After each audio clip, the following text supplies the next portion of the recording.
He was merely a young shepherd boy from a remote border village. Yet when faced with a ridiculously powerful magical beast, there was not the slightest trace of fear on his face. With just a flick of the long whip in his hand, he killed the leopard-like magical beast on the spot. When Turan was 10 years old, he discovered that he possessed this kind of power. At that time, he had been eager to tell his mother. He said that he could make wood float. Not only that, he also said he could create fire and summon wind. But the moment his mother heard this, she instantly lashed out at him in anger. That was the first time he had ever seen her angry, and also the last. After his mother's anger gradually subsided, she called Turan to her side, wanting to have a proper talk with him. She asked Turan whether he wanted to keep living together with her. If he did, then he had to promise her one thing. From that day on, he must never use that power again, and he absolutely could not let anyone discover it. Turan did not understand why, so his mother asked him, "Do you still remember the stories about nobles and knights?" Turan said of course he remembered. She then told him, whether noble or knight, anyone who possessed this special ability would be called a wizard. But nobles and knights were different in essence. Nobles were descendants of the holy people, the Frans, who descended upon the world to save the humans of the old age. As for knights, they were descendants of nobles whose bloodline had mixed with that of humans. So even though they were all wizards, people would still treat nobles and knights separately. And that was exactly why she had to tell Turan why he could not use this power. Because he had inherited his father's knightly power. Outside this town, there were many evil nobles who would treat knights as slaves. So you must remember, you must never let anyone know that you are a wizard.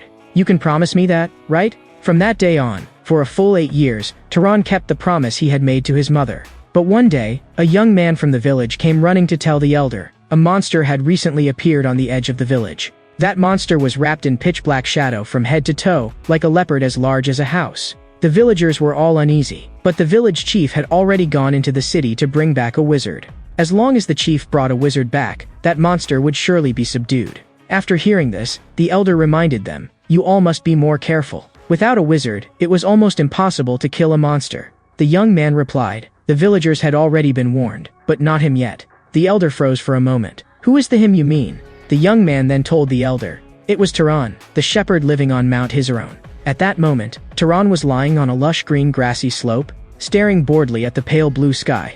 The same scenery, the same life day after day. If things went on like this, he would soon forget how to even open his mouth and speak. Just as the boredom was giving him a headache, a voice came, "Poor little brat. The sun hasn't even set yet, and you're already lying here slacking off?" After seeing who it was, Turan directly told him to get lost. "Don't block my sunlight." The man said irritably that Turan had no manners. "Are you still holding a grudge over what happened back then?" "What happened back then?" Turan asked coldly. "You mean when my mother died and you tried to secretly turn my sheep into public property?" The man coughed dryly twice and did not argue. Turan continued, "If that's what you mean, then yes. I'm not that generous. I won't share what my mother left behind with anyone else. Besides, we're not close enough to exchange greetings. Why did you come here? Say it and leave." These words made the old man want to scold Turan on the spot. But Turan's cold gaze cut him off abruptly. The old man averted his eyes, deliberately avoiding Turan's stare. He told Turan that a monster had appeared near the village. It was said to be a leopard as large as a house, and Rob was the one who had discovered it. After hearing this, Turan showed no fear at all. He merely stroked the lamb in front of him and said that it really was troublesome. The old man grew even more puzzled. "You're not afraid? Around here, you're the most likely one to be targeted. I really don't know where you get your nerve from. Anyway, the village chief has already gone into the city to bring back a wizard, so be careful. I'm only warning you because I'm worried about you." The moment he finished speaking, Turan replied coldly, "You are too hypocritical. Why not just say directly that you're worried about the sheep? Why insist on saying you're worried about me? Now that you're done talking, hurry up and get lost. That filthy mouth of yours will only make the air stink if you stay here." The elder trembled with rage, turned around, and walked back the way he had come. In this world, the only beings that could be called monsters were beasts that possessed mysterious powers and magic. If there were wizards above humans, then there were monsters above beasts. For a wizard to come to a remote village like this because of a monster, it seemed Turan would finally get to see a wizard with his own eyes. But if they were wizards brought from the city by the village chief, they might not be anything particularly remarkable, even if they really were wizards. Still, Turan wanted to see with his own eyes what kind of beings they really were. And at that very moment, Turan's keen nose caught a scent. This smell, it was blood. Turan immediately followed the scent of blood. When he reached the source of the smell, he saw that the old man who had spoken with him just now was already dead. He had clearly come to warn Turan to be careful, yet he himself had been attacked first. Judging from the wound, this was definitely not something an ordinary beast could have done. Then it could only be the monster he had spoken of. Turan suddenly sensed movement all around him. As that movement drew closer, he saw with his own eyes the leopard-like monster the old man had described, huge as a house. At the same time, a child at home asked his father, "Can the grown-ups really not defeat that monster?" His father answered, "That's right. If ordinary people like us rush at it, I'm afraid not even our bones would be found again." The child asked worriedly, "Then what will happen to our village?" His father comforted him softly, "Don't be afraid. The village chief will bring back a wizard. Wizards can subdue monsters." But the child still asked innocently, "A wizard can definitely defeat it, right?" His father said, "They are great beings born with magical power. With just a single word, they can destroy those terrifying monsters." And at that moment, Turan was quietly watching that ferocious leopard-like magical beast. He softly uttered a single sentence. In the next second, the leopard-like magical beast actually retreated several meters. Because in that instant, it had smelled the aura of a hunter from Turan. Watching its reaction, Turan muttered in a low voice, "So it doesn't work anymore?" Immediately after that, the magical beast once again viciously pounced on Turan. Turan shouted, "Stop." The leopard-like magical beast was once again driven back several meters by his voice. "So it really doesn't work anymore. Otherwise, it wouldn't be unable to stop even after being told to stop." Just then, the leopard-like magical beast raised its sharp claws and smashed them down toward Turan. The golden markings on its face made its savagery utterly plain to see. Before the claws could fall, Turan had already darted to the other side. Seeing how frenziedly ferocious it was, Turan let out a soft sigh. "In that case, I'll use the method a shepherd should use." The magical beast saw him assume that posture and immediately gathered itself to pounce. Turan spoke 2 words toward the stone on his left, "Harden." Then he tightly wrapped the stone with the long whip in his right hand. A golden light also lit up in his eyes. Then he swung the long whip.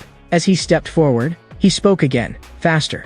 The instant the whip lashed out, the stone shot forth like a cannonball, hurtling straight toward that savage magical beast. A loud bang rang out. The stone grazed past the side of the leopard-like magical beast's ear, instantly bringing up a spray of blood. The magical beast flew into a rage on the spot, baring claws and fangs as it lunged at Turan like mad. But what Turan had truly aimed at just now had never been its ear, but its head. Almost in the very next instant, the stone pierced straight through its skull. Looking at the magical beast collapse dead onto the ground, Turan murmured to himself, "This is the first time I've used this ability on a monster. But now, should I throw you into some ravine, or what should I do?" Turan could not help but curse once. Those bastards in the village really know how to cause trouble. After handling all of this, he returned to his home on the mountain.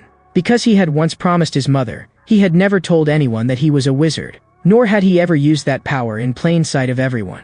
Just as he was about to rest, there was a sudden urgent knock at the door. The person outside shouted his name while pounding on it. Turan had only just pulled the door open when he saw a group of villagers staring at him with fierce looks. It turned out they had come to ask about the old man who had gone to see Turan earlier. He let out a yawn and asked indifferently, "Are you trying to say that I killed Rebus?" Before he could even finish speaking, the burly man at the front grabbed him by the collar, glared at him, and roared, "Yes, it was you, you damned bastard. You harmed that innocent old man and even threw him to the monster as food." Turan was silent for a moment before speaking. "I understand why you want to pin this on me.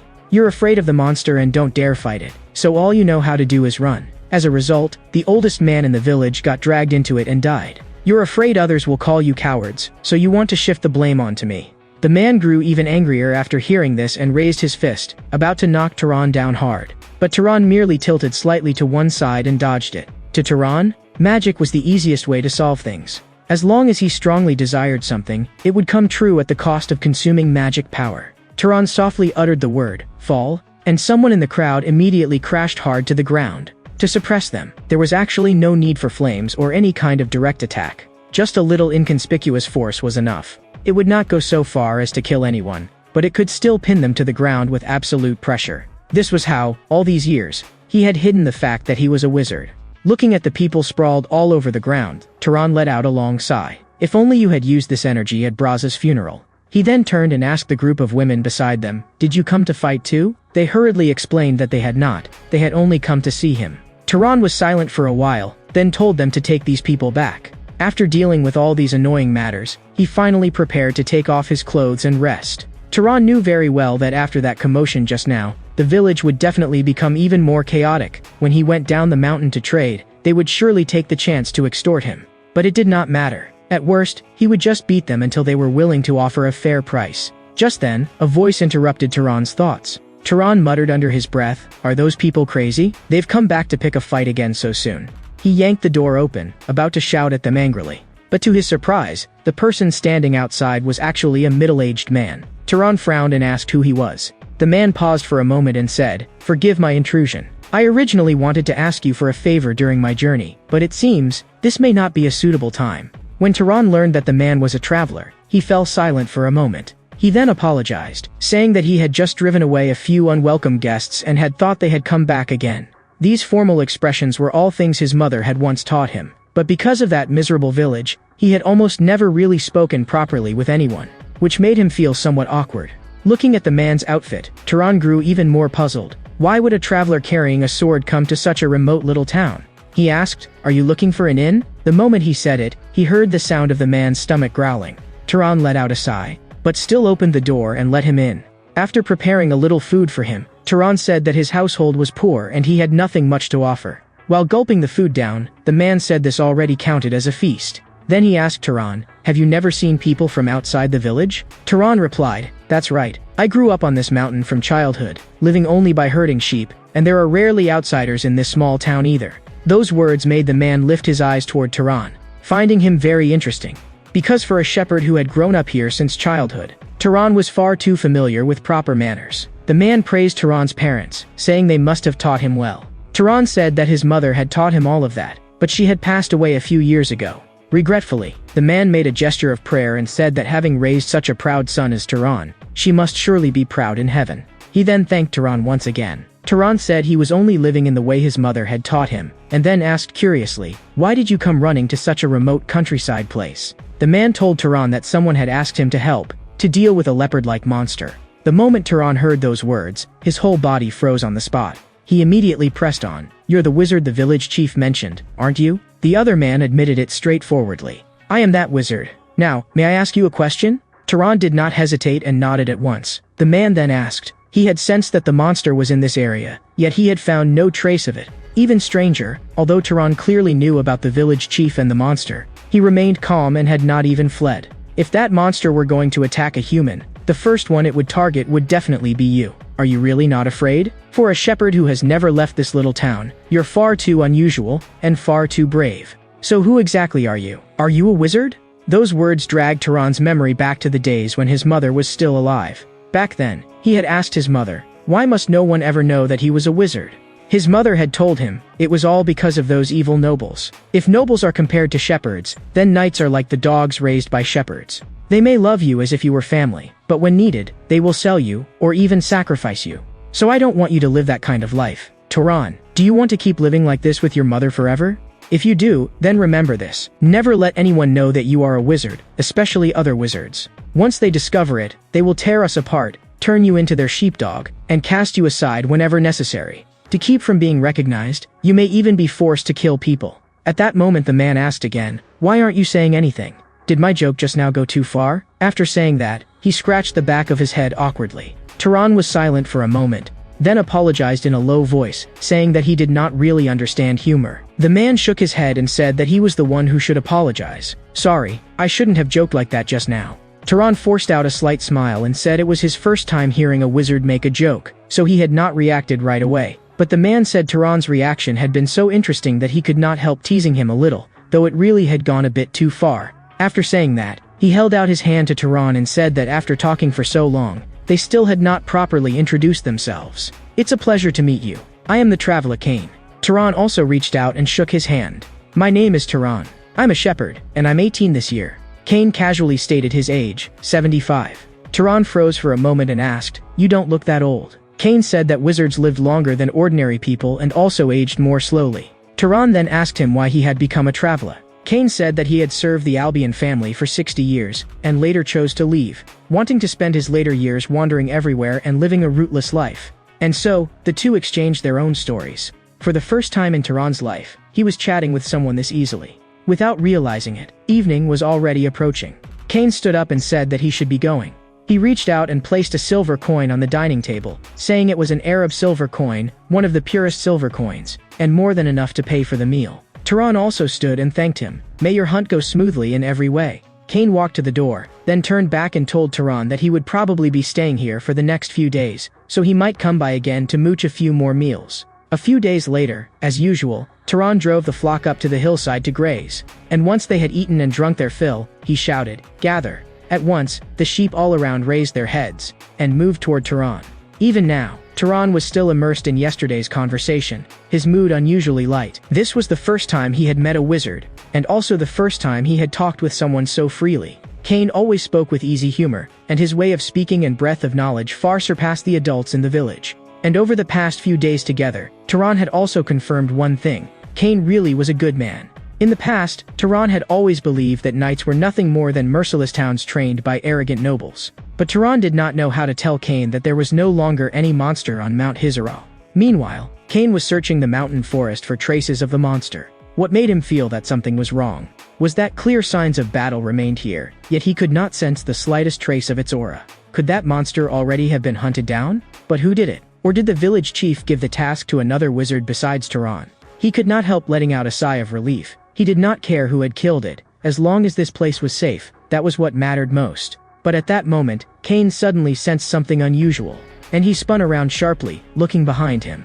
A sharp claw instantly came right before his eyes, and the owner of that claw was a hideous monster. A huge wound split open its skull, and tiny fangs had grown around the edges of the wound. Cain's heart sank as he muttered in confusion, "The wraith of a monster? Who on earth did this?" Before he could sort out his thoughts, the monster's claw thrust straight at him, and with a loud bang, it smashed heavily into the spot where Cain had been standing just moments before. A chill ran through Cain. After killing the monster, why had that wizard not absorbed or dispersed the magic power in the corpse? Logically, any wizard who hunted a monster should have known that. Yet he had allowed the corpse to turn into a wraith? Unless, he was just a novice knight who did not know the common rule that if magic power is not absorbed, it will become a wraith. Or perhaps they had some other purpose. But whatever the reason, he had to destroy it now.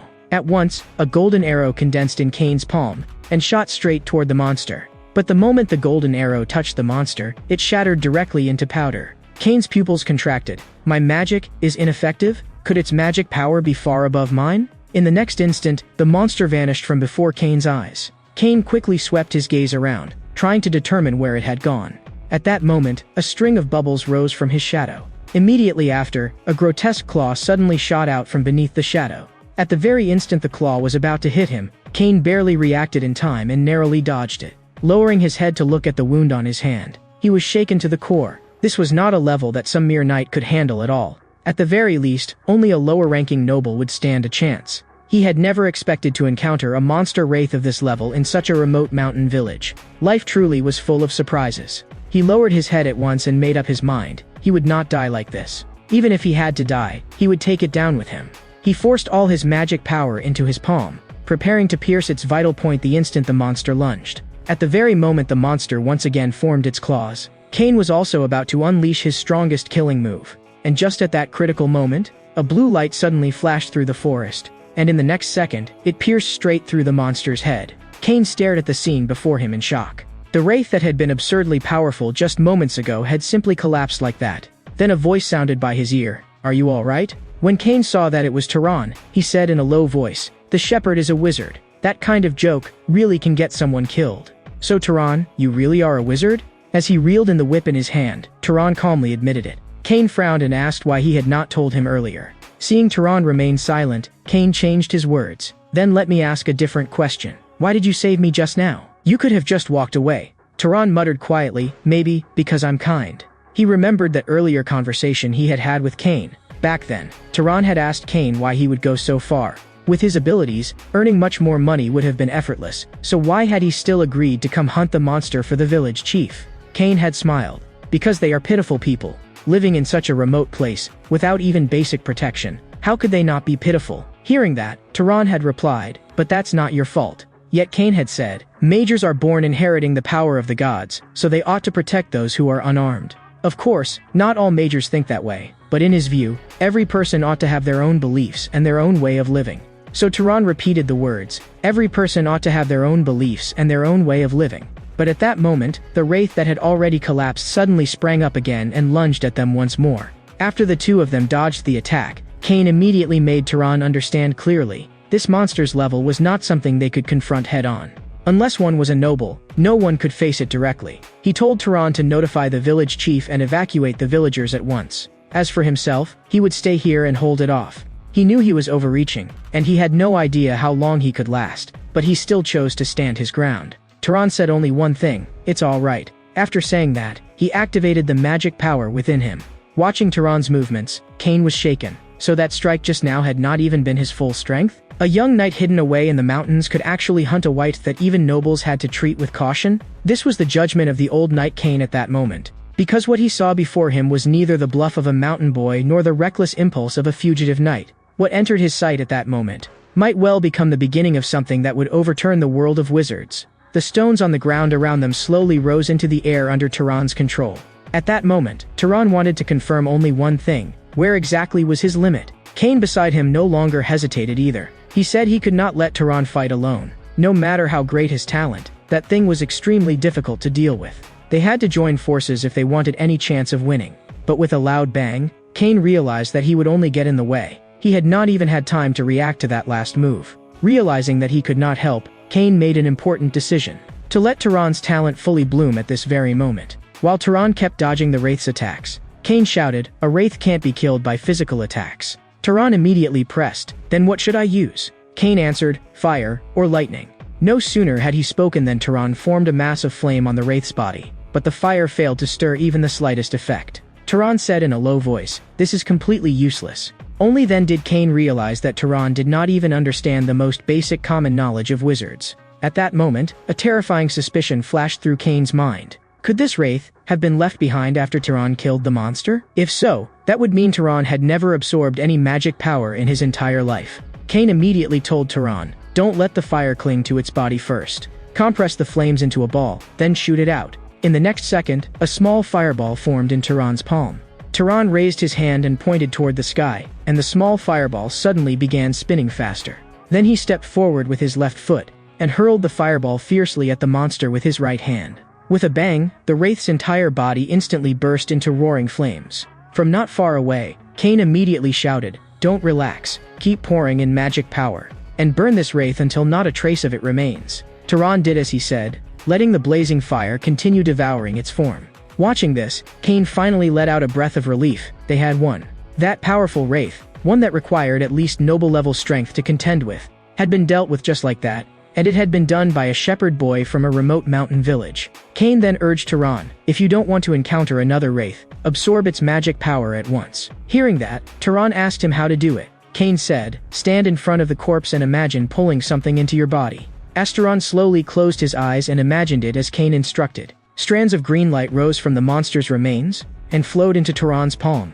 The moment Tehran opened his eyes, he felt as though a strange and powerful force had been poured throughout his body. And Cain, standing behind him, spoke as well. "Do you feel a kind of pleasure welling up from inside your body? If I hadn't seen it with my own eyes, I would never have believed it. This is actually your first time absorbing magic power. After awakening, magic power grows slowly with age, but the fastest way to increase it is to kill monsters or wizards and absorb their magic power." That made Cain find it hard to believe. Without ever having absorbed any magic power, Tehran had still been able to wield magic of that level. Such talent was simply terrifying. Cain called out Tehran's name. "I apologize for my earlier rudeness. May I ask, which family do you come from?" The words "which family" left Tehran confused, but he still reminded Cain, "You should deal with your wound first." Only then did Cain remember that his arm was still bleeding without stopping. After returning to his dwelling, Tehran simply bandaged his wound for him. Looking completely at ease, Cain said softly, "How strange. Someone as noble as you would actually do something like this for me." Tehran answered helplessly, "I've told you many times, I'm not noble. I'm just a shepherd who doesn't even know who his real father is, so stop saying things like that." Seeing Tehran's eyes fixed straight on him, Cain finally agreed slowly, though he still felt puzzled inside. Why would a wizard as strong as Tehran be a shepherd? Of course, he did not mean it as an insult. He simply felt that such a life did not suit Tehran. Tehran told him that it had been his mother's dying wish. From as far back as he could remember, she had made him live that way, until the very moment she passed away. Cain listened in astonishment, completely unable to understand why she would leave such a wish behind. Then Tehran seriously explained it to him using the very words his mother had once given him. Looking at him, Cain said, "Your mother's decision was very wise." Those words stunned Tehran. He had thought Cain would say it was merely overprotection, but Cain denied that. Wizards truly possessed great power. but power inevitably invited conflict. More than 20 years ago, several noble families had erupted into a great war. The Albian family, whom Cain had served, had once gone to war with the Zahar family, and far too many people had died in that conflict. Of the more than 3,000 Albian knights who fought in that war, over 900 were killed. Even crueler, every person close to Cain had been among those 900. His friend always said that after the war he would open a laundry shop. His teacher was always scolding him, saying he still had a long way to go. And his beloved wife and son, they were slaughtered by the Zahar family, until in the end he alone was left alive. So in a sense, Turan's mother had been right. The life of a knight sometimes disappeared more easily than that of a commoner, and could more easily become meaningless. But she was also wrong about one thing: she underestimated your talent. It may not be very dignified for me to say this in my current state, but I really was once considered a fairly skilled knight. Yet compared with someone like you, who has never absorbed any magic power, I am nothing at all. You should understand how strong your talent is. At the very least, you have talent on the level of a noble. Even among nobles, you would count as top tier. Turan listened in a daze. Could it be that his father had not been a knight? Cain slowly rose to his feet. In very rare cases, nobles can also give birth to children with poor talent. Knights can also produce children with noble-level talent. So in a sense, I actually think it would be best for you to leave this place and see the world outside. Turan asked him why, and Cain answered, humanity needed more nobles and knights, because humanity had not yet truly become the master of this world. A long time ago, the other races banished by the gods were still waiting in the shadows for a chance to return. But the nobles of today care only about fighting among themselves. That is why this age needs powerful and kind nobles like you even more. Of course, the most important thing is, you probably aren't satisfied with being only a shepherd anymore, are you? Turan was silent for a moment, then asked him, if he left the mountain, what could he gain? Cain said, that depends on what you want. Fame, power, or friendship, those things are hard to obtain here. You could travel everywhere as I do, eliminating monsters that threaten humanity. You could also become an adventurer exploring the unknown, or be adopted by some family and step onto the path of power. Only then did Turan truly understand what Cain meant. Those things really were more attractive than herding sheep every day. Turan thanked Cain. This was the first time he had felt genuine curiosity about the outside world. Cain said he would support whichever path Turan chose. Then he asked Turan, what is your bloodline ability? Seeing Turan's face full of confusion, Cain seemed to remember something and immediately added, sorry, I keep forgetting that you actually don't understand magic. A bloodline ability was a trait that nobles inherited from their ancestor, the Freyans. Whether or not one had a bloodline ability was also an important standard for distinguishing nobles from knights. He formed a small fireball in his palm and asked Turan, when you use magic, is there any kind of spell that comes especially easily to you? Or do you have some particularly unusual ability?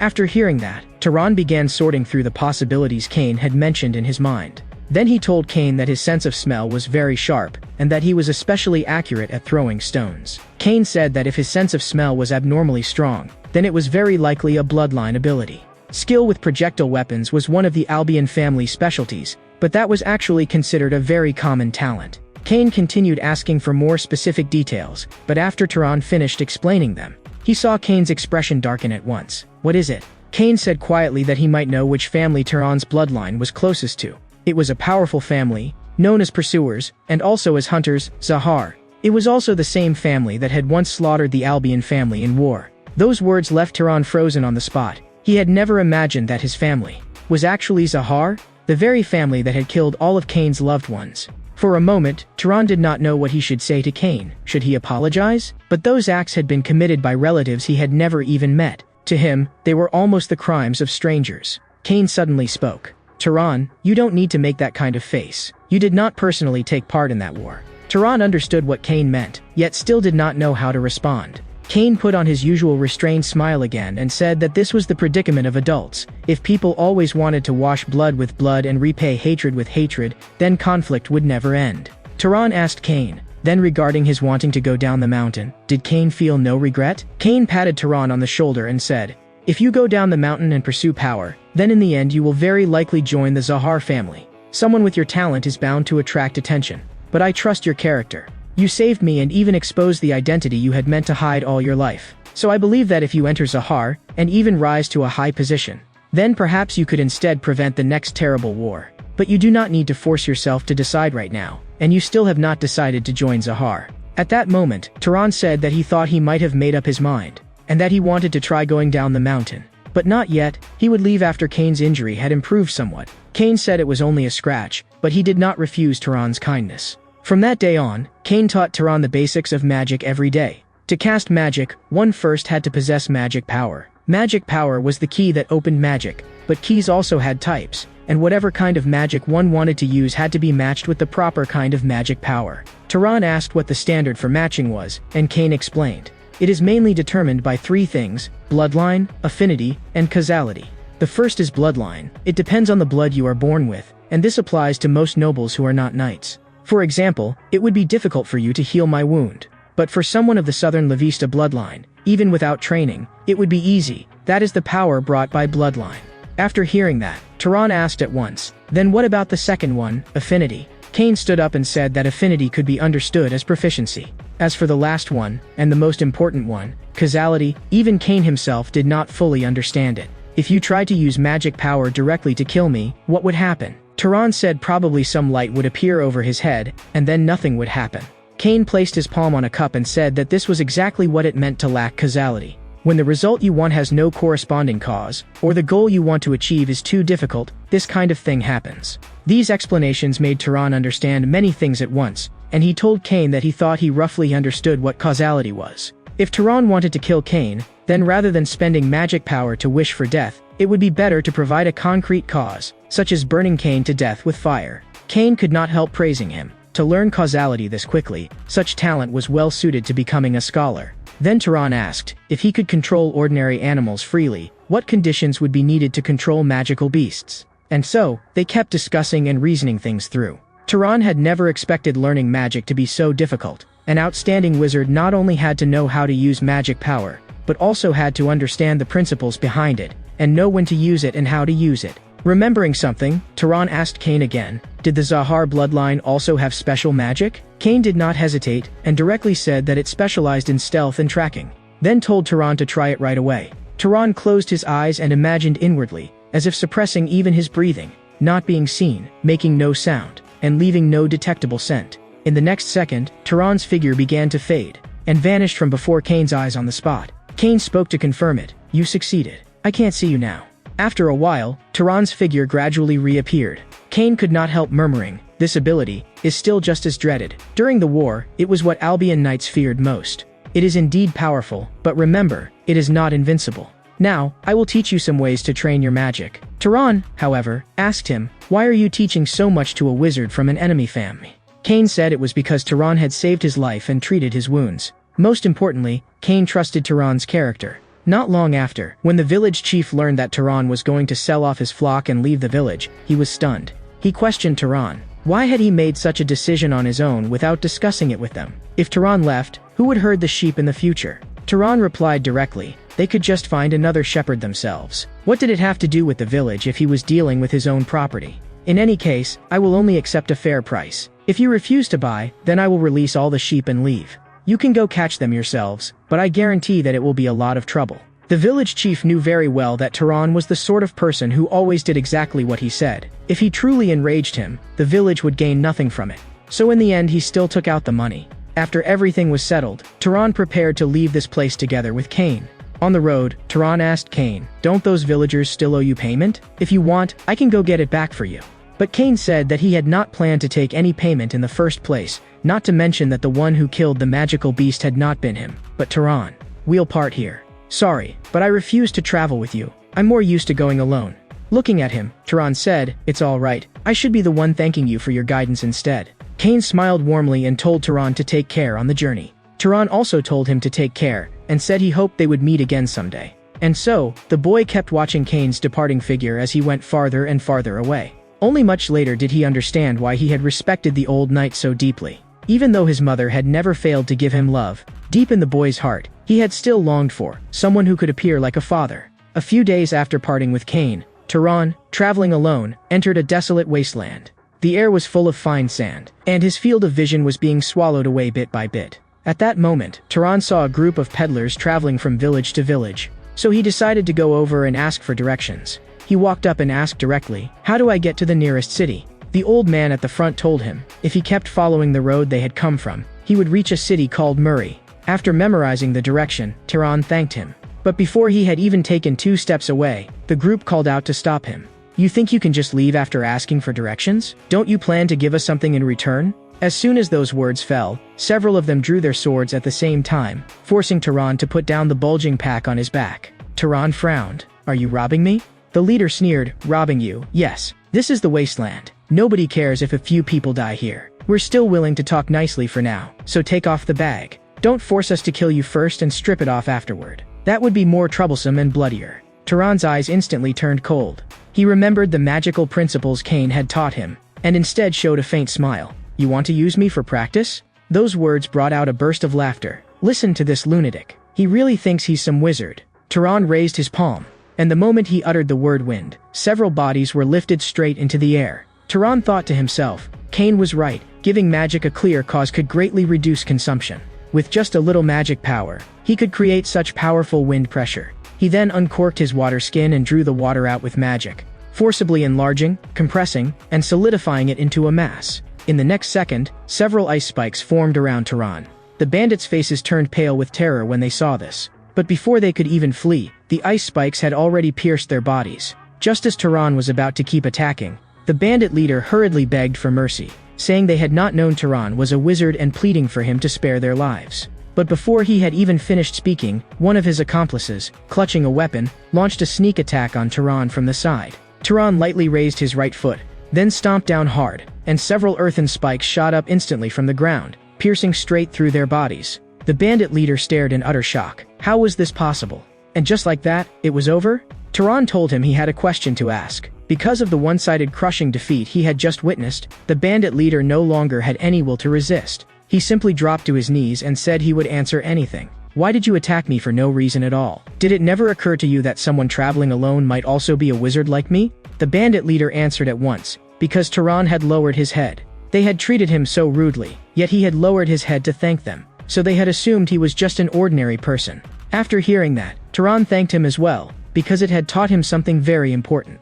A glimmer of hope lit up in the bandit leader's eyes. Then can you let me go? But before he could finish speaking, he saw water droplets rapidly gathering above his head. Tehran did this because Cain had once warned him. Once he set out on his journey, he would encounter all kinds of people. But when it came to vermin like bandits, he must never go soft. If he let one go today, then tomorrow 10, or even 100, good people might die because of them. So Tehran did not hesitate and killed him directly. After that, he continued onward along the tracks left by the wagon. The boy's heart was in chaos at that moment, because he had killed people. He felt guilty, but he could not let those people go. Cain's warning kept echoing in his mind. A swarm of vermin willing to rob and kill for profit could turn their blades on the next passerby at any moment. The wagon tracks stretched across the sand, then were slowly swallowed by weeds. As Tehran recalled Cain's teachings, the turmoil in his heart gradually calmed. Then, he stepped into a brand new world. Tehran was stunned. So the Murray the bandit leader had spoken of was actually the city before his eyes. He looked around curiously. This was the first time he had seen so many people gathered in one place. And the buildings here were nothing like the ones in the village. The unfamiliar surroundings left Tehran unsure where to go next for a moment. Soon he remembered Cain's words. If you want to rest in an unfamiliar place, look for an inn. Whether in a village or a city, there would always be one. So Tehran turned and asked the fruit vendor at the nearby stall. At first, the vendor politely asked what he wanted to buy. But the moment he heard that Tehran was only asking for directions, his attitude changed at once and he told him not to block the stall if he was not buying anything.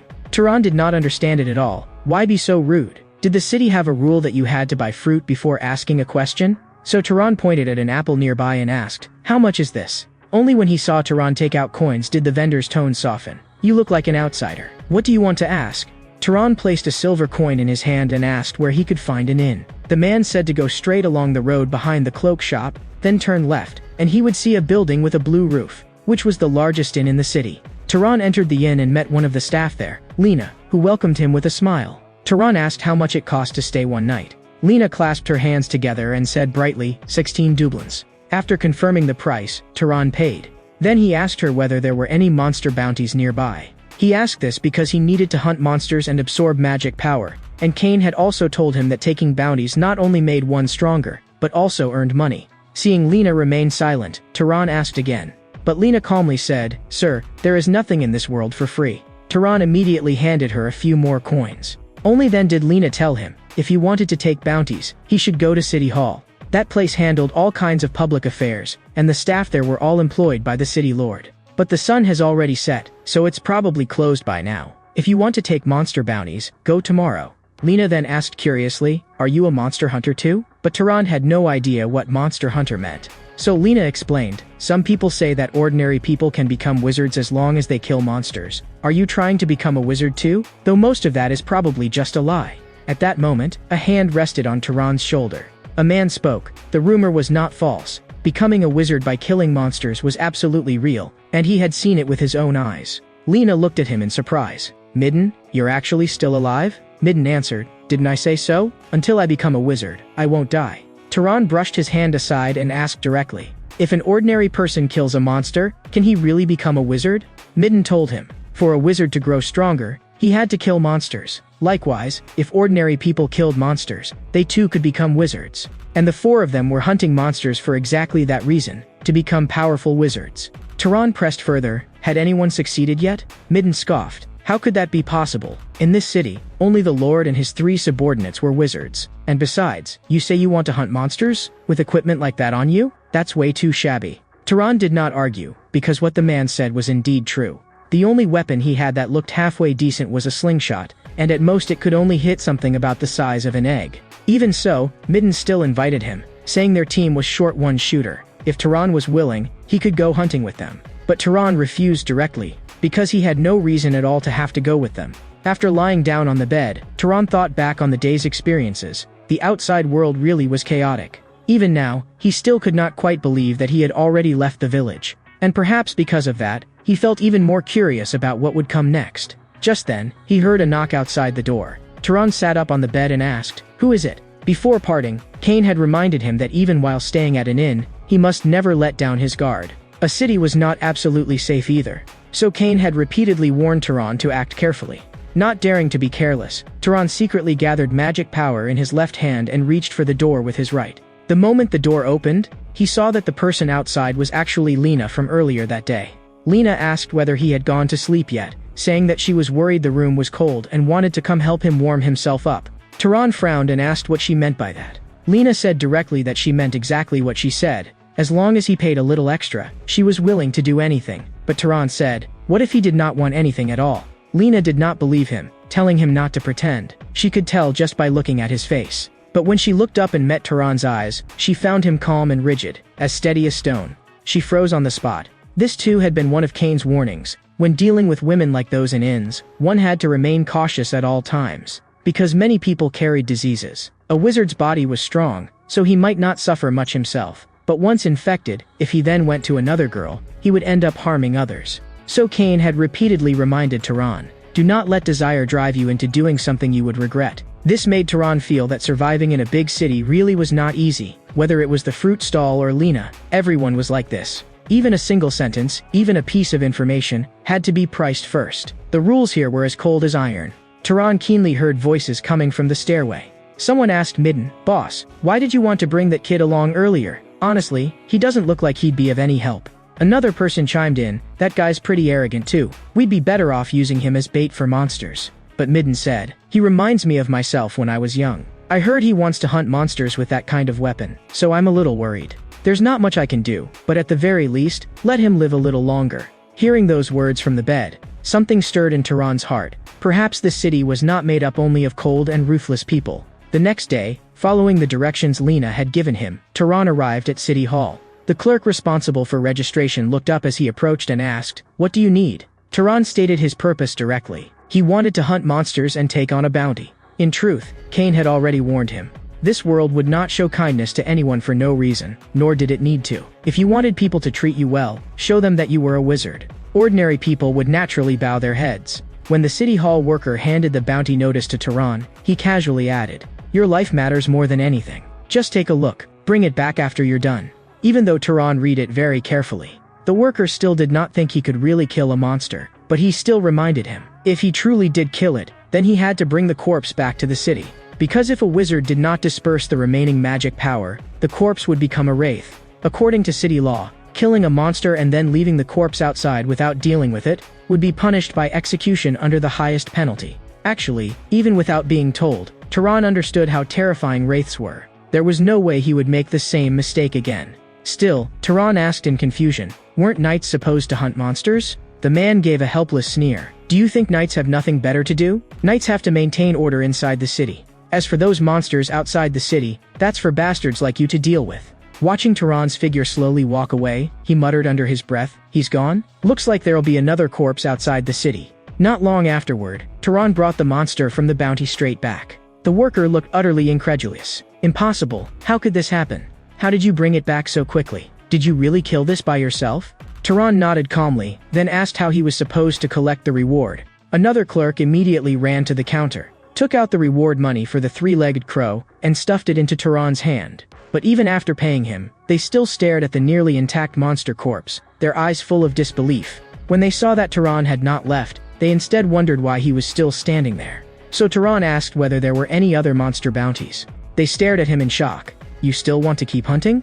A few days later, Lena was so excited she seemed like a different person, laying out a whole feast for Tehran. She could never have imagined that someone like Tehran could kill 30 monsters in just 3 days. You must have made a lot of money, right? But Tehran said money was not his only goal. More precisely, what he wanted was the monster's magic power, and because of that magic power, he had grown stronger. Compared with when he first met Cain, his magic power had surged several times over. Tehran looked at his own palm, and he knew very clearly that he had reached a critical point. If he kept farming those weak monsters, it would probably be hard for him to grow any stronger. At that moment, Lena's cheeks flushed red, as if she wanted to say something to Tehran. But when she looked up, she realized that almost all the food on the table had already been eaten by him. Tehran looked lean, but his appetite was astonishingly large, and even the cook was pleased to be feeding him. It had been a long time since he had made so many dishes. Just as Tehran had finished eating and was about to return to his room, a large hand suddenly grabbed the back of his collar. The man lowered his head and stared at Tehran. Eating that fast? I hear you've made a lot lately. How about taking it out and sharing it with everyone?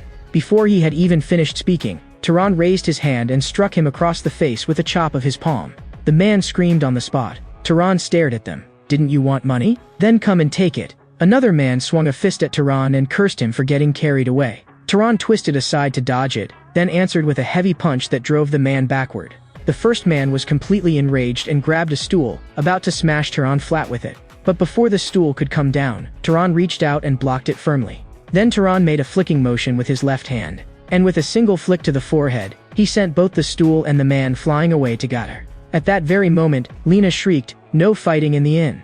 The arriving midden immediately apologized to Tehran. I've already taught those two a harsh lesson. I guarantee it won't happen again. We've really been short on money lately. When they saw you, they probably got jealous. After saying that, Midden told the two men to come over and apologize. Tehran asked him, was the situation really that bad? Midden said they were only short of money for the moment, but in another 3 days, they might not even be able to afford the inn fees. After hearing that, Tehran almost did not hesitate at all and directly took out a bag of coins and handed it to Midden. Midden was stunned and asked why Tehran was doing this. Tehran explained, this was to repay his earlier kindness. At the time, Midden had said he was worried about Tehran's safety and wanted to take him along. He was just about to ask how Tehran knew that, but Tehran cut him off. There is nothing free in this world. If you take the money, then give me information. Midden nodded at once and said that gathering information was exactly his specialty, and that he would tell Tehran everything he knew. A few more days passed. Tehran planned to leave Murray after this hunt was over, because Midden had given him information about the next city. It was about time for Tehran to set out, and that information was even more valuable than Tehran had expected. In the end, Midden really was a good man. Though not as seasoned as Cain, he was purer for that very reason, and more willing to show his kindness openly. Just then, Tehran suddenly caught a scent that felt wrong. His heart sank, and he could only pray that he was overthinking it. When Tehran arrived at a tree marked with monster claw traces, he immediately swept his gaze around in vigilance. In the next second, he saw a bloodied, mangled person leaning against the trunk. Tehran frowned. Wasn't this one of Midden's companions? At that moment, he understood. His earlier worry had already come true. Looking at the corpse, which had clearly been dead for quite some time, Tehran said in a low voice, "What exactly happened here? Where is Midden?" From behind another tree trunk, a man spoke in a trembling voice. "A rabbit, it was a rabbit." Tehran immediately saw the monster rabbit in the distance gnawing on a corpse. The monster rabbit was covered in stiff, goat-like fur, and sharp fangs had grown from its ears and limbs. Tehran instantly raised his guard. In the next second, the monster rabbit charged straight at Tehran, and Tehran immediately dodged aside. Still in midair, Tehran was startled inwardly. that speed is insane. I almost got hit just now." Once his feet landed firmly, Turan snapped out his shepherd's whip. He pulled his left foot back and assumed a stance to gather force, then raised his hand and cracked the whip through the air. Several stones instantly shot toward the rabbit, but with a few quick swipes, the monster rabbit shattered all the stones. Turan's heart sank. Not only was it fast, its blocking was this strong too. It planted its feet and gathered force, then lunged at Turan once again. What it did not expect, however, was that Turan vanished from the spot on the spot. Just as the monster rabbit came to a sudden stop, Turan suddenly appeared behind it, a short blade flashed, and stabbed straight into its neck. Then Turan quickly retreated, using the momentum to pull back. At the very instant Turan vanished again, the monster rabbit abruptly appeared where Turan had just been, its claws sweeping across and tearing a tree trunk clean in half. Like something gone mad, it repeated the same pounce and rend attack over and over. The originally dense forest was torn open into a clearing within just a few breaths. Yet it still could not find any trace of Turan, and it threw back its head with a roar, when the severe wound in its neck finally caused it to bleed without stopping, and it ultimately collapsed, convulsed, and could no longer get up. Only then did Turan's figure slowly appear in the distance. He walked closer and observed it carefully for a moment, then extended his palm toward the corpse and fixed a single thought in his mind. Energy instantly rose from above the corpse and poured into Turan's palm. This magic power was completely different from anything he had absorbed before. It was even far greater than that of the leopard he had first encountered. At that moment, a voice sounded by Turan's ear. "I can't believe it, you're actually a wizard. Then why were you hiding your identity?" Turan did not explain, and only asked with a trace of regret, "Of the four of you, is there anyone who needs me to take their belongings back to their family?" The man only had time to say no before breathing his last. Looking at Midden's corpse before him, Turan remembered Midden once telling him that there was a great city nearby called Orum, and that it had a library. It was said to hold tens of thousands of books, but that was not a place just anyone could enter. Only wizards were allowed inside. At the time, Turan had still been hesitating over whether he should go and see it. Now, he no longer hesitated. He was going to the great capital Midden had spoken of, Orum. That big man who had once been willing to show kindness even to a stranger had died here just like that, and Turan felt an indescribable regret in his heart. "I hope that over there, he can be happy."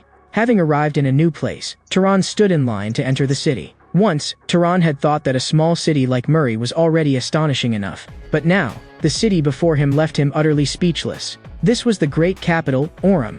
Here, one had to queue even to enter the city, and the crowd was overwhelming.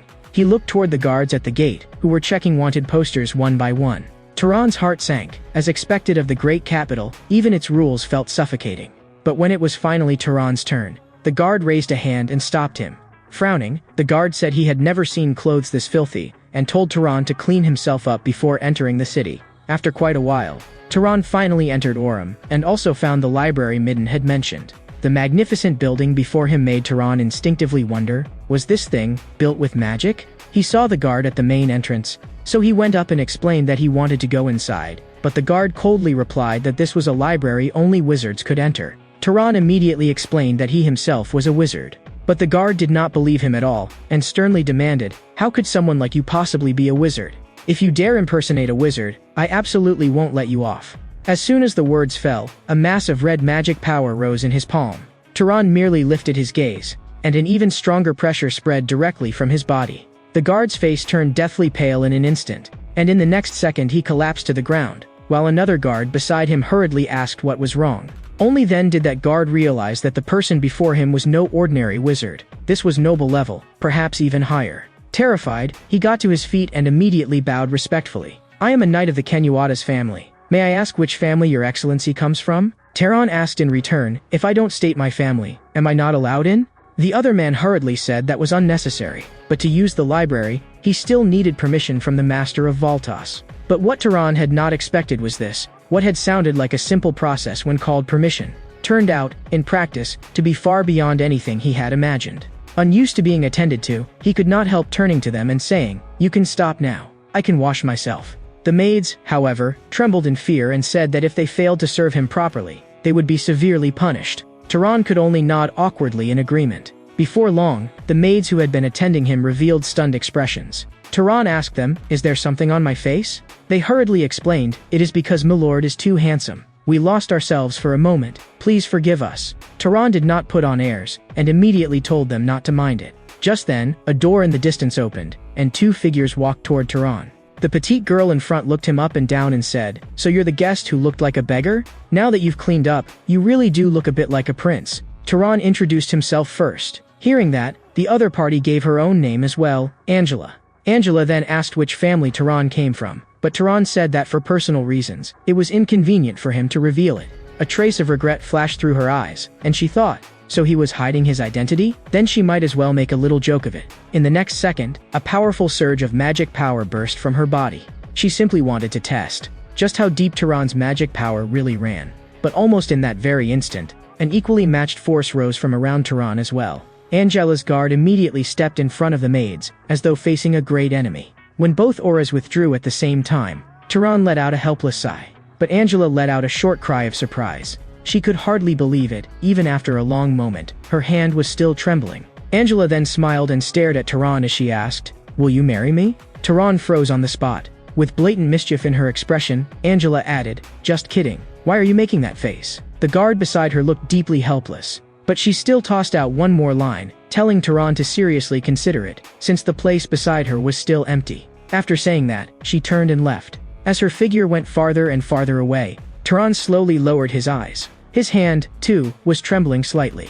So Angela's magic power really was on par with his, but whether that was normal or not, he had no answer. Not long afterward, Tehran was led to meet the Lord of Orum, Rug Voltos. Rug clearly already knew why he had come, and first only asked his name. After Tehran briefly introduced himself, Rug bluntly declared, "Lately, many people have heard strange rumors and rushed to Orum all at once. But the truth is, there are no ancient forbidden arts in the library, nor any secret that can make your magic power surge." Tehran said he did not mind. Seeing how calm his attitude was, Rug nodded in agreement. However, Rug said it was too late today, so Tehran should rest first and enter the library tomorrow. The next day, the two guards responsible for protecting the library respectfully invited Tehran inside. As the great doors slowly opened, the moment Tehran raised his eyes, he saw the most breathtaking sight of his life. At the center of the tower-like library, a staircase spiraled upward in winding turns, as if it had no end. It passed through layer after layer of bookshelves, beyond piles of tomes stacked like mountains, all the way to the beam of light pouring down from the dome above. Tehran could not help murmuring in admiration. So this is what a library is. Just then, a voice sounded beside him. "I'm very pleased to meet you. I am the librarian here. The Lord has already informed me, and I am responsible for telling you the rules here." Tehran frowned slightly. How could a little child be the librarian?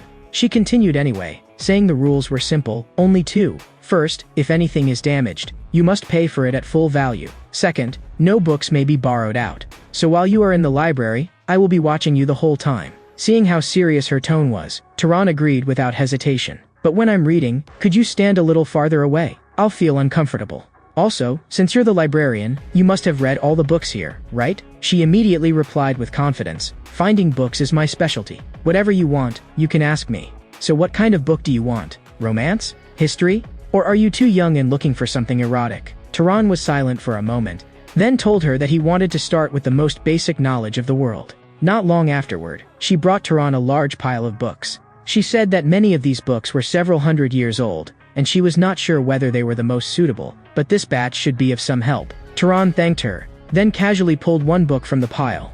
As his fingertips brushed across the rough cover, that smooth yet cool touch made Tehran tremble slightly. So this is what a book is. After reading for only a short while, Tehran increasingly felt that books were practically magic. After that, the boy repeated the same thing every day, quietly reading in the library. Book after book, he gradually came to understand the geography of the world, the ways different races lived, the etiquette of wizards, the making and processing of various items, and even the monsters and ruins of the old age began to grow clear. As knowledge kept piling up, the world in the boy's eyes, that place which had once been chaotic, unfamiliar, and impossible to name, was being illuminated little by little. From then on, mountains and rivers had names, races had origins, and even the wind brushing across his face seemed to carry messages that could be understood. When Lord Rug saw Tehran again, he praised him, saying, "It seems you really have made full use of the library." Tehran did not deny it. Rug then continued, "I allowed you into the library partly because I regarded you as a noble, and partly out of goodwill. Of course, I also hope that this goodwill will be repaid." Tehran asked what he needed him to do. Rug told him that a monster had appeared north of Orum and was attacking travelers. He had once sent 4 knights to subdue it, but without exception, all of them had been devoured by the monster. So a noble had to act personally, yet the family currently had only 2 people they could deploy. and that was the repayment Rug wanted. He asked what kind of help Tehran needed, but Tehran said he did not need any reward at all. Still, he felt that something was not quite right. Ordinarily, a noble-level wizard would not personally deal with this sort of matter. Seeing his doubt, Rug explained that monster had blocked the northern road, and that road was Orum's most important trade route. The matter had already dragged on for 10 days, and he had to reopen it as soon as possible. Tehran immediately understood. 10 days earlier he had not even arrived in Orum yet, and this was the real reason why Rug had so readily allowed him into the library. The next day arrived, and Tehran followed the group out through the city gates. Angela, walking at the front, lazily stretched. Father really knows how to scheme. To actually drag a guest along to hunt monsters, are we really that unreliable? After saying that, she looked at Tehran and said she was not blaming him, only complaining that her father was taking things too seriously. Someone beside her wanted to remind her to watch her wording. Angela gave him a look, and he immediately fell silent. Then the man turned to Tehran and briefly introduced himself, saying his name was Marvin Valtos. Angela idly kicked at the stones by her feet, muttering that they should hurry up and finish this so they could go back and rest. Marvin, standing beside Tehran, suddenly asked whether Tehran was interested in his sister. When Tehran said no, Marvin smiled. Then I can rest easy. At that moment, the man scouting ahead came back with a report. When the group went over to look, they found a shadowed carriage. The scout guessed that the monster had likely left the wreckage there on purpose, just to stop anyone from going north. After observing it for a moment, Tehran identified the monster immediately from a handprint on the pile of wood. He turned back to the group and said, "It was a monkey." Angela looked confused, so Tehran pointed at the handprint, and continued explaining. After attacking the caravan, it went back into the forest. As long as we find its tracks and follow them, we'll locate it soon. Seeing that Angela and Marvin, the two wizards, hardly knew any tracking magic, Tehran picked up a piece of cloth from the wreckage and said that he could try. Angela immediately perked up and asked whether he had that bloodline. Tehran only said that he was simply better at tracking, and because he used it often, he had become familiar with it. After saying that, he held the cloth up before his nose. Almost instantly, Tehran caught the direction of the monster's scent trail. He raised his hand, pointed in one direction, and told the group to follow. Before long, when they reached a stream, Tehran spoke again. The monster had stopped here, and it had probably washed itself. Angela was shocked. Monsters would actually wash themselves to avoid being tracked? Tehran calmly replied, "It might also just have wanted to wash, so it did." Suddenly, Tehran whipped around and shouted sharply, "Watch out behind you." No sooner had the words fallen than a gigantic monkey bent low with a furious roar, and scooped up a huge handful of stones. The soldiers had not even had time to scatter. Before the stones rained into the crowd like a storm, and in an instant 7 or 8 soldiers were killed on the spot. Tehran also moved quickly through the rain of stones, dodging at speed. When the barrage briefly subsided, he immediately looked toward Angela's side. He saw that Angela and Marvin had almost simultaneously used soldiers' bodies to block the attack, then thrown those soldiers aside like trash. That sight made Tehran feel even colder inside. His mother had been right. Angela shouted for everyone to counterattack at once. The remaining soldiers raised their weapons and charged toward the giant monkey. But before the soldiers could even reach it, the giant monkey turned and ran. Angela and Marvin immediately gave chase, but the monkey was too fast, and they simply could not catch up. Just then, Angela was suddenly startled by something flying at extreme speed. It was a small stone shot from the rear of the group. It pierced straight through the giant monkey's chest. That scene made both wizards turn around at the same time. Standing in the rear was Tehran, swinging his long whip. Seeing the cold sharpness in his eyes at that moment, Angela finally fully understood. She raised her right hand and softly uttered, "Flame." The power of fire surged from her entire body into her palm. In the blink of an eye, the flames condensed into a burning giant serpent, which lunged toward the badly wounded monkey. With a tremendous boom, the sea of fire instantly swallowed the monkey whole. Something stirred in Tehran's mind. So this is the fire demon bloodline of the Valtos family? The surrounding soldiers finally let out a breath of relief. Was it over? Angela turned to Tehran and said that when that stone had flown past them just now, it had made their skin crawl all over. Marvin provoked her from the side. "Sister, were you scared?" Angela immediately told him to shut up, saying the one who had screamed like a little girl was obviously him.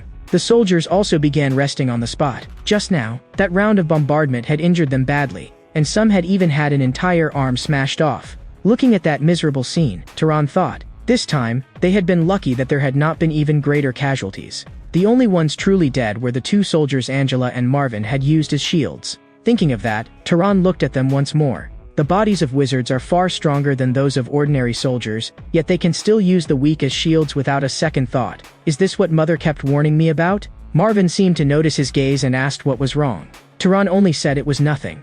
Angela, however, said, "Come over here too and absorb the magic power with us." Then the three of them raised their hands toward the already charred corpse. As Turan absorbed the corpse's magic power, he also confirmed what had been written in the books. Even when several people absorbed together, the magic power left in a corpse did not decrease because of it. Before long, Angela and Marvin each reached their absorption limit. When they turned back and saw that Turan was still continuing to absorb, they immediately understood. This was why their father had insisted on bringing him into the group. That earlier precision in projectile attacks, along with a magic capacity capable of contending with Angela's. Just thinking about it was enough to make their scalps go numb. What was more, he was still a noble who had not yet reached the limit of his growth. As the sun gradually set, they too returned to Orum's domain. On the way, Marvin said to Turan, "Honestly, if not for you, we never would have beaten that monster. From tracking it to bringing it down with a stone, you carried every step of it." Turan waved it off and said it was nothing. What he truly regretted was that he had noticed too late and let that thing strike first, because Turan had not expected the monster to have tracking ability as well. That made Marvin freeze on the spot. Tracking ability? What do you mean?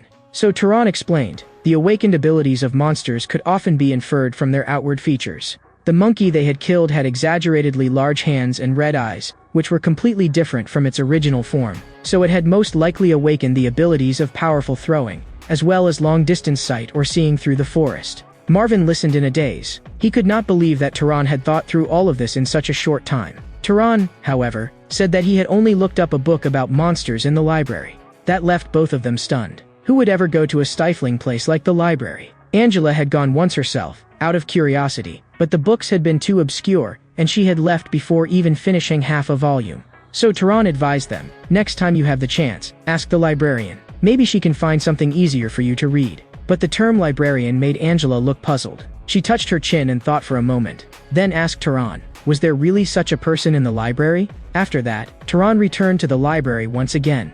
The moment he pushed the door open, the librarian excitedly cried, "Welcome back." Only then did Turan realize that he had been too careless before. Whether knight or commoner, no one would ever address a noble directly by name. In Orum, the only proper form of address was honored lord. And judging from the way this little thing acted, she did not resemble a normal librarian at all. So Turan asked her, "How do you know my name?" When Turan asked that, a faint smile curled at the corner of her mouth. Leaning back against the edge of the desk, she asked in return, "You only just realized now? I saw it on your permit. As long as it is within the bounds of this library, there is no blind spot in my sight." Turan stared at her and asked, "Then what should I call you?" She said she did not actually have a name, and Turan could call her whatever he liked. He could even call her something cute, like my beloved. But Turan replied flatly, "Then I'll just keep calling you librarian." She narrowed her eyes. "Why are you suddenly being so polite? It's making me a little embarrassed. Just a few days ago you were ordering me around, telling me to find this and that." Seeing her lean closer and closer, Turan immediately stepped back a few paces and said he had never done such a thing. "And don't come so close. It makes me uncomfortable. But I do have a question. Are you a wizard from the old age?" She answered Turan that from the very beginning, she had never been human, and was more like a kind of spirit. If she lodged herself in a living thing, she would become a living being. If she lodged herself in something neither living nor dead, she would become a ghost. In other words, this library was her body. And this current appearance existed only for communication. In essence, it was generated according to the user's preferences. So your preferences may be a little. Before she could finish, Turan cut her off and told her not to distort the facts. After that, Turan studied her seriously. Not long afterward, he raised his hand and reached it into her body. She froze on the spot and asked where exactly Turan had just touched, because it felt strange. Realizing what he had done, Turan immediately apologized awkwardly. But her mood darkened, and she said Turan simply could not understand how frustrating it was to be unable to touch others at all. If she could do it, she would punish every careless bastard who took books away. That line only confirmed Turan's suspicion even more. The Voltas family, and even everyone else who had ever used the library, knew nothing of her existence. She did not deny it, only saying that until now, not one of those people had possessed the qualifications to sense her. Her creator had imposed a restriction. Only those whose type completeness exceeded a certain standard could perceive her. "Don't you think it is romantic? A me that only you can see." But Turan could not understand at all what she meant by type. What exactly was that supposed to mean? So she explained, it was one of the terms wizards used for bloodline. The moment he heard the word bloodline, Turan immediately pressed her. Then what exactly was his bloodline? She had been about to tell him to ask his parents, but Tehran told her that he had long since been an orphan. She licked the corner of her lips. If you allow me to examine your body, I can help you take a look. That sentence frightened Tehran so much that he stepped back 2 full paces, and his reaction instead made her reveal an eerie smile. In the next moment, she thrust her hand directly into Tehran's body. While groping around, she muttered incomprehensible words under her breath. After quite a while, she finally told Tehran. There were some fragmented traces, but the largest main part was the bloodline of the pursuer and the hunter, the very mark of the Zahar family. Right after that, she sensed another bloodline as well. So it was mixed? Tehran froze. What did she mean by mixed? She explained that it meant Tehran was descended from 2 different bloodlines, but the other bloodline had been locked, so even she could not tell what it was right now. She told Tehran that locked bloodlines were common in bloodline combinations. Once Tehran became stronger, it would naturally unlock. Her words made Tehran think of his mother. With his mother's upbringing and manners, she could never have been a commoner. She was very likely the descendant of some collateral noble branch, only with a bloodline so diluted that it could no longer sustain knight-level magic power. After roughly sorting all this out, Tehran sincerely thanked her, but she said, "If you want to thank me, stay another month." After learning her true identity, Tehran no longer read alone in silence, but constantly questioned her about the things in the books. Not only did she not find him annoying, she patiently broke everything down and explained it to him point by point. During this time, Tehran discovered that what she knew far exceeded all the bookshelves here, because over the past 1,000 years, the knowledge from all the books plundered and brought into the library had been carved into her memory. To Tehran, that knowledge was priceless. She made Tehran understand that disease came from microorganisms, and rot from the devouring of bacteria. He also gradually grasped certain basic laws, such as the refraction of light, heat produced by friction, and the processes by which living things are injured and healed. After understanding these things, Tehran decided to try the beginning of decay. He lightly touched an apple before him with his fingertip, and before long, the apple rotted on its own. That sight made Tehran's skin crawl, not because he could not do it, but because he finally understood that once the principle was understood, the consumption of magic could be reduced much further. From that moment on, the world Tehran saw was completely different from before, and this in turn strengthened his abilities as a wizard. This also explained why certain powerful families monopolized knowledge. If every wizard understood these things, they would lose their advantage. Tehran's words made the librarian realize something, and she murmured softly. No wonder that as time passed, people's understanding had instead grown lower and lower. At last, Tehran told her that he had to leave, because the master of this city had been openly hinting that he should go. She immediately began crying and fussing, demanding that Tehran take her with him. Looking at her collapsed on the floor, Tehran asked her, could she really leave this place? She said she could not leave, but she wanted Tehran to stay. As long as Tehran did not go, she would take good care of him. Tehran refused her, which made her drift angrily off to one side.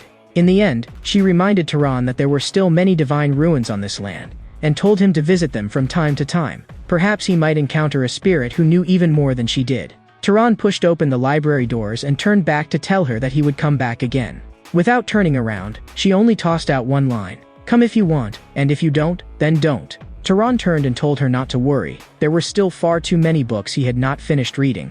After that, Tehran left the vast city. According to the map he had checked in the library, the territory of the Zahar family lay in the Emerald Desert, just east of Orum, and that was Tehran's next destination. There, he intended to look for clues about his parents. But he was not in any hurry, because if those clues were going to disappear, they would already have vanished completely over the past 18 years. And if they were still there, they would not suddenly be buried just because he arrived a little later. He had no idea how long he had been walking when a sound caught Tehran's attention. It was the neigh of a horse. He pushed aside the grass and looked over, and saw a strong horse standing stubbornly in front of a person, protecting them.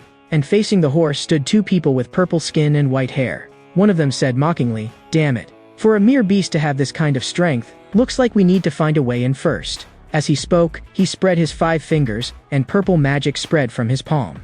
That eerie magic caused the surrounding corpses to start rising at once. The moment Tehran saw this, he immediately understood. Those 2 were dark elves, and what they were using was most likely the necromancy described in the books. For a moment, Tehran hesitated over whether to intervene. He did not know whether the fallen people had provoked the dark elves first, or whether the dark elves had struck first. But in the very next second of his hesitation, one of the dark elves picked up a severed arm and stuffed it straight into his mouth to chew. The female dark elf beside him asked, "Whose hand is that?" She wanted one too, but the male dark elf refused, saying she had already taken one just now.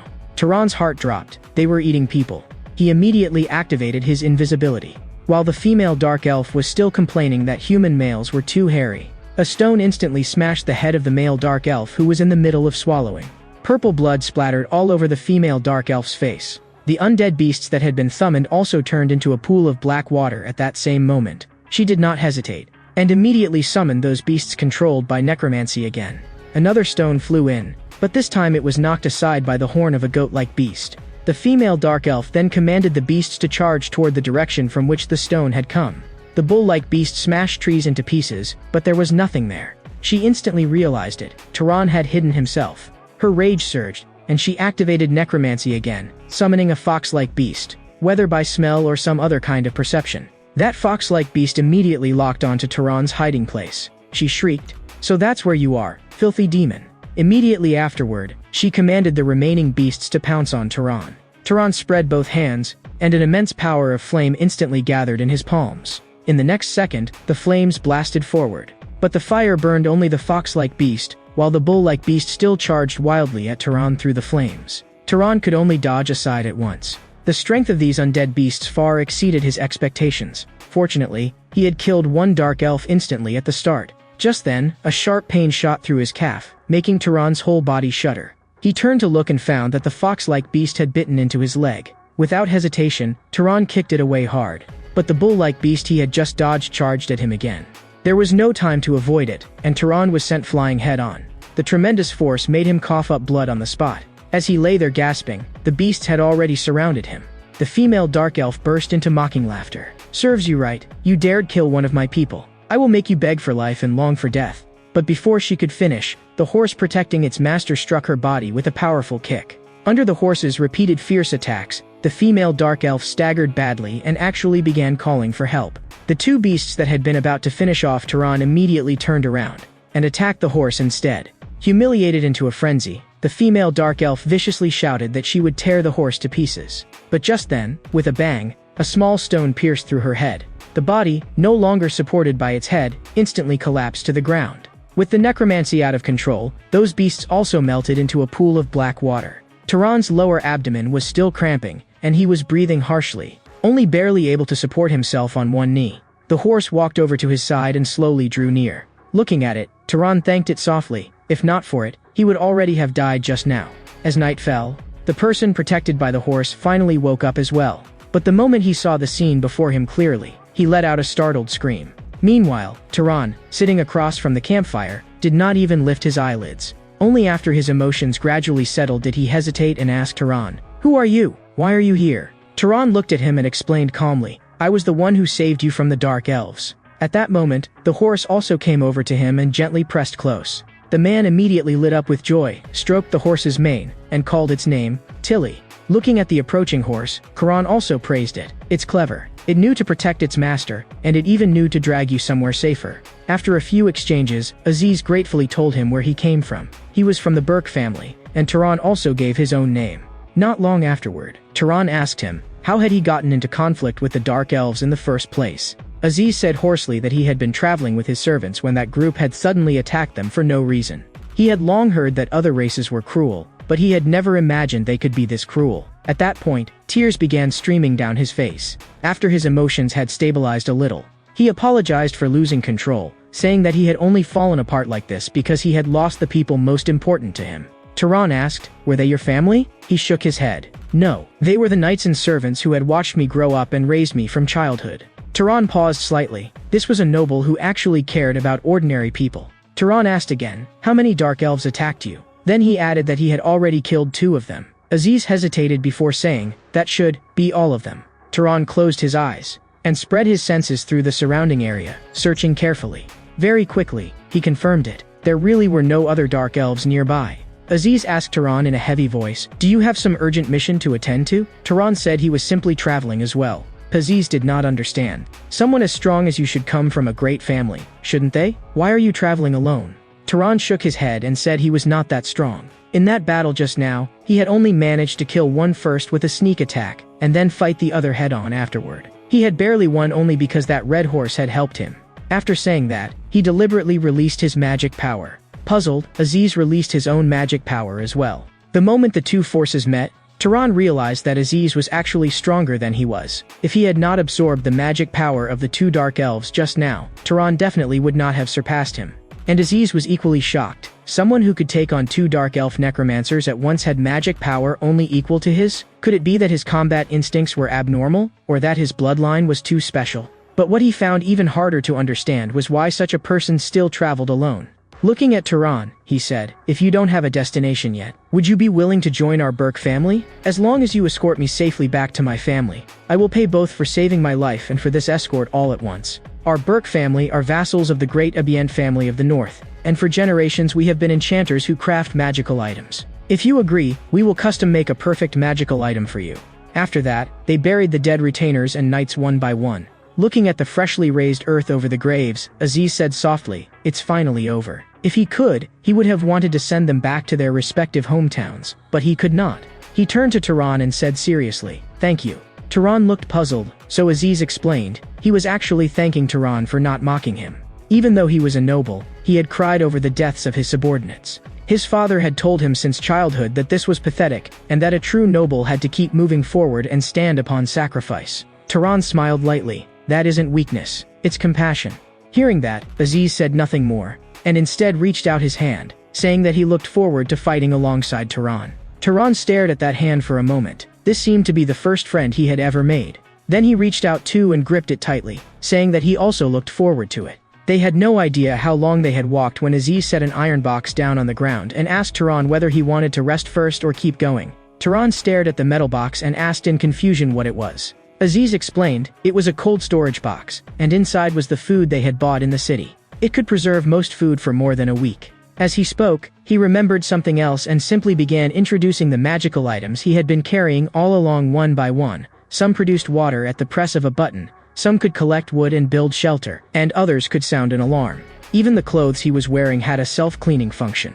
After hearing all that, Tehran could only sigh in amazement. The uses of magical items really were outrageous. Patting his chest, Aziz promised that once they returned to the main house, he would definitely give Tehran an even better reward. If the family did not allow it, he would make it himself.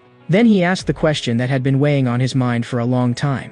He said that along the way, he had seen Tehran use an absurd number of different spells, almost too many to count. He could not help asking, "Have you spent your whole life practicing magic? Or do you have some extremely powerful bloodline ability that lets you learn any magic?" Tehran answered helplessly that most of those things were simply things he had always been able to do. As for his bloodline ability, he himself was not sure. So Tehran reminded him, had they not agreed not to dig too deeply into bloodlines and family backgrounds? Aziz immediately looked awkward and said he had only been joking, and besides, a truly invincible bloodline could not possibly exist. After apologizing, he asked curiously again, "That face of yours looks no older than 30, your actual age should be under 80, right?" Tehran told him that in less than a month, he would turn 18. Aziz was stunned on the spot. For wizards, a difference of decades doesn't mean much. "But I really can't imagine it. You aren't even 18 yet. It seems there are actually two geniuses like you in this world at the same time." "Two people?" That word made Tehran pause. Aziz explained, "The other one may not be at your level yet, or she may already have surpassed you. Her bloodline is absurdly strong. In any case, the other genius I know is my cousin." Hearing this, Tehran asked whether he could have that person make a magical item for him. Aziz immediately refused, because his cousin came from the main family, and was also the princess of Albian, and very likely might one day become the head of the family. And unlike ordinary wizard families, the heads of great families did not lightly pass their position to their own children. Because in a great family, there could be dozens of relatives of the same generation, and among them there would always be someone stronger than the family head's child. But among this generation, Misha had been born with the highest possible talent. After awakening her magic power, she needed only 10 years to master a vast amount of combat magic, and so gained the family's full support. Now, at almost 21, her status was already nearly equal to that of a core family member. After hearing that, Tehran could not help asking, with such magic power at such a young age, had their family held a funeral? Aziz nodded and said yes. After the great-grandfather of the main family died, his magic power had been devoured by Misha, though they had also received a share. Tehran understood completely, and asked no more. This was how great houses maintained their peak strength. Pointing ahead, Aziz told Tehran that they were almost there. Following the direction, Tehran looked ahead, and saw the docking plains, the central territory of Albion. Afterward, they entered a castle, a property of the Burke family.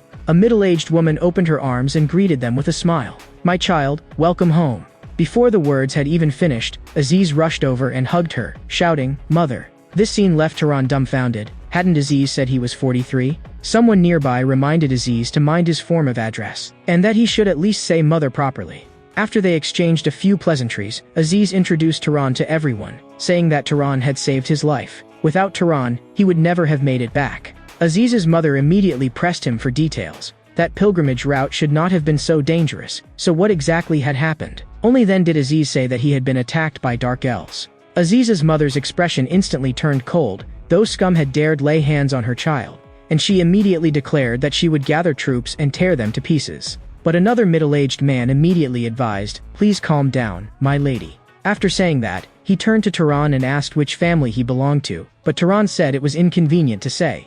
The man paused for a moment after hearing that. Turan added, more accurately speaking, he himself did not know which family he belonged to. "My mother was a commoner, and I don't know who my father was." Aziz was stunned on the spot and hurriedly asked Turan, "Why didn't you tell me that before?" Turan replied bluntly, "It's nothing to be proud of." Then Aziz's mother slowly spoke. "Then you belong to the unknown house. Since you saved my child, I, the head of the Burke family, will definitely see that you receive the reward you deserve. But arranging a room in the manor is somewhat difficult right now, so I will have you stay at the finest inn in the city." But Aziz immediately protested, asking, "Mother, shouldn't we let him stay directly in the house?" Lady Burke answered, "Ordinarily there would be no problem, but an important guest is currently staying with our family. We cannot let a stranger of unknown origin stay here. I hope you understand."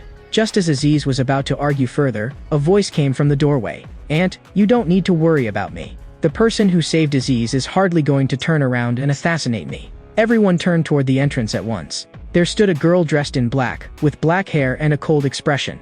Seeing her, Aziz blurted out, "Misha, why did you suddenly come here?" Only then did Turan realize that the girl before him was the princess of Albian Aziz had spoken of. But what made him even more uneasy was this: in his perception, her condition felt like that of a corpse. Aziz's mother explained, Misha had nearly been assassinated by vermin from Zahar, so she had come here to lie low for a while. Aziz was stunned. The main house had extremely tight security, so how could someone have tried to assassinate her there? Could it be?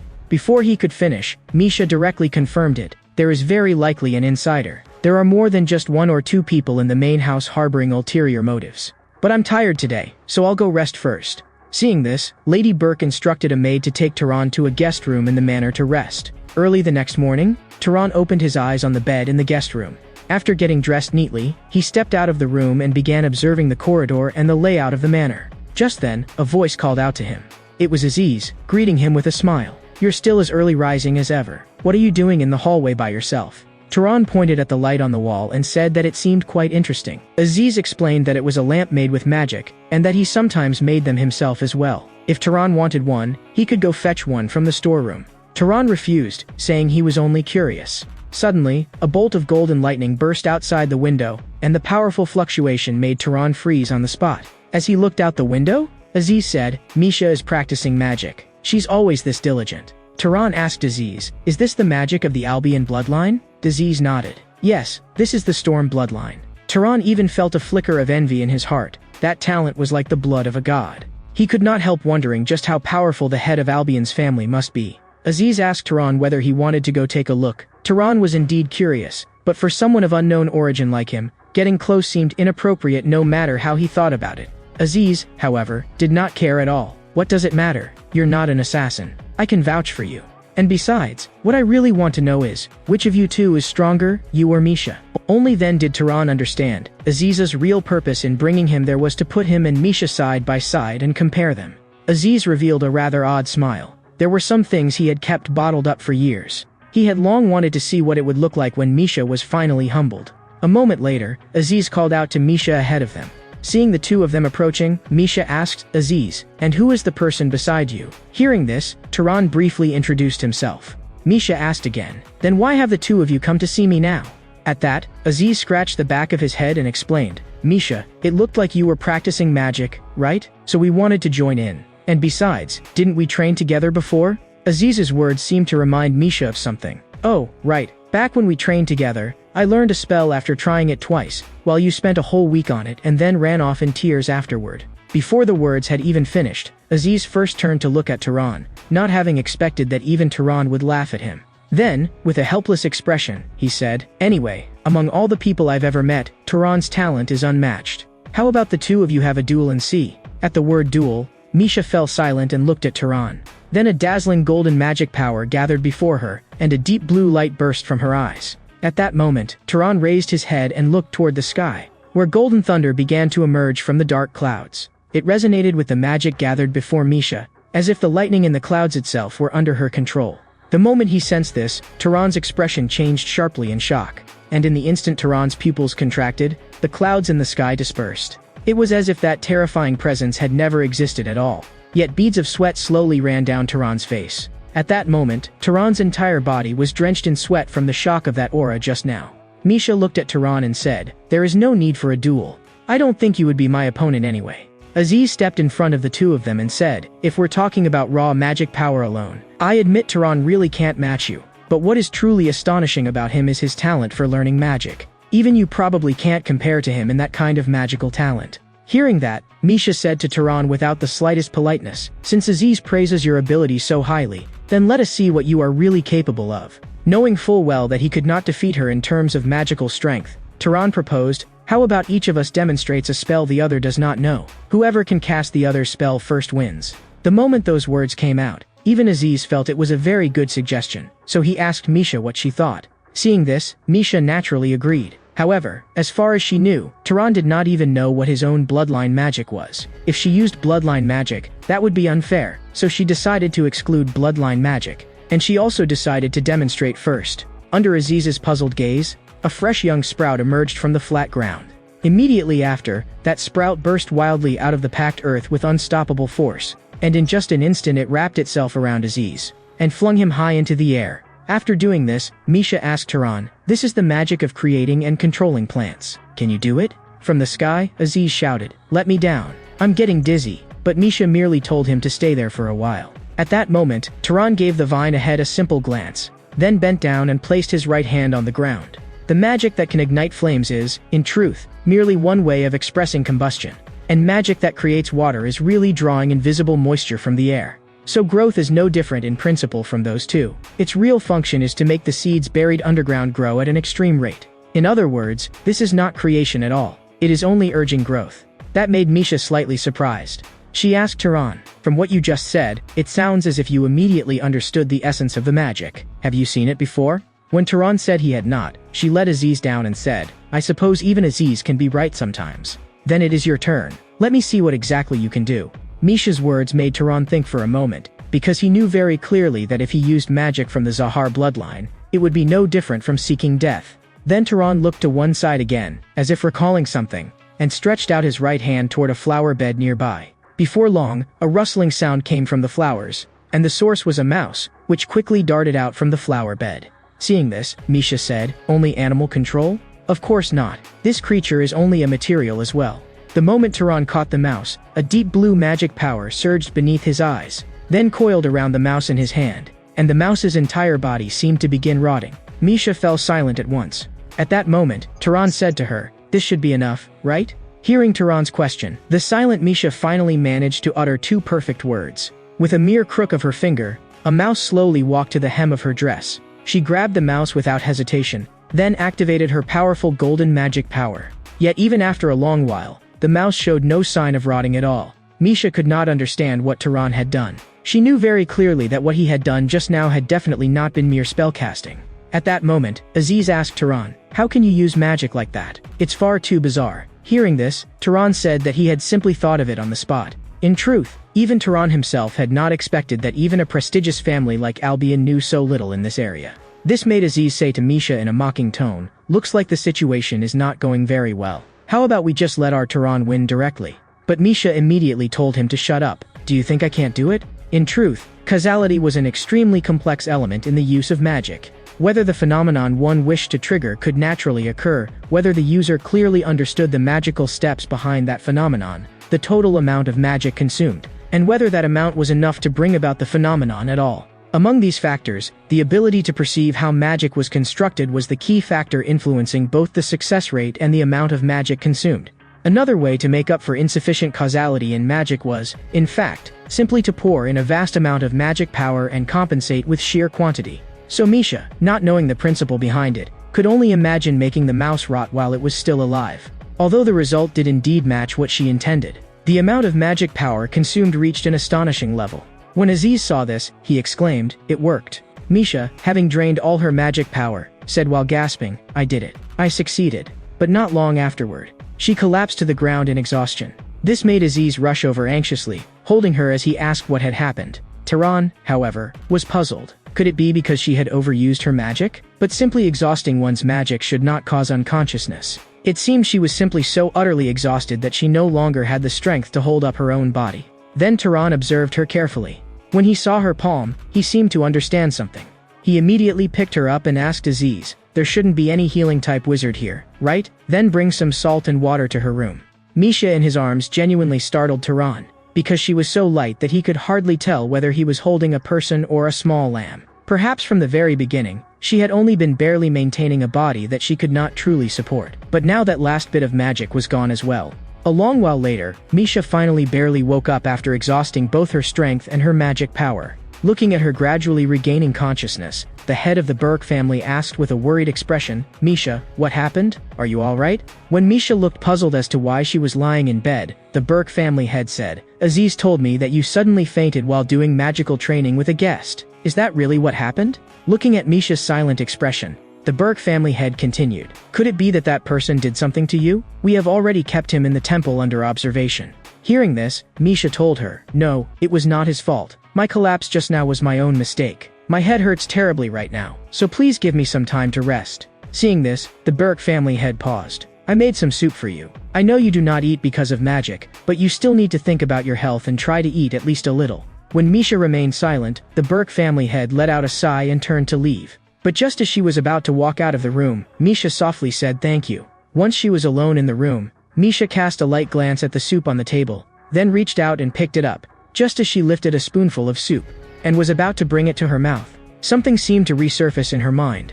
It was a terrifying scene, one in which her mother and younger sister kept begging her. The bowl dropped to the floor with a sharp crash. Misha's pale hands gripped the blanket tightly. Shaking, she covered her head, trying to stop herself from remembering those things. Meanwhile, in the temple of the lame goddess within the Burke family estate, a man lightly placed his hand on the hilt of his sword and told Tehran, "The doors and walls here are as solid as muscles tempered over 100 years. There is not the slightest gap in them. So don't even think of breaking through the wall and escaping." The speaker was none other than Leham Berg. Yet faced with such words, Tehran merely said simply that he understood, and that he truly had no intention of escaping. But Leham still insisted that those walls were extremely hard. Extremely hard. The seriousness on his face left Tehran unsure how to answer him. And just at that moment, Leham swung the blade he had just drawn. Tehran asked what he was doing, but Leham told him he was training. After saying that, he continued swinging the blade. First came a thrust, then a slash. These efficient movements carried no wasted motion at all, as if every step was preparing fully for the next strike. This made Tehran think to himself, so this is what a well-trained body looks like? Seeing Tehran watching him like that, Leham once again fixed him with that steadfast gaze and asked directly, "What did you see in my movements just now?" Tehran told Leham that he had only thought it looked impressive. That seemed to make Leham understand something.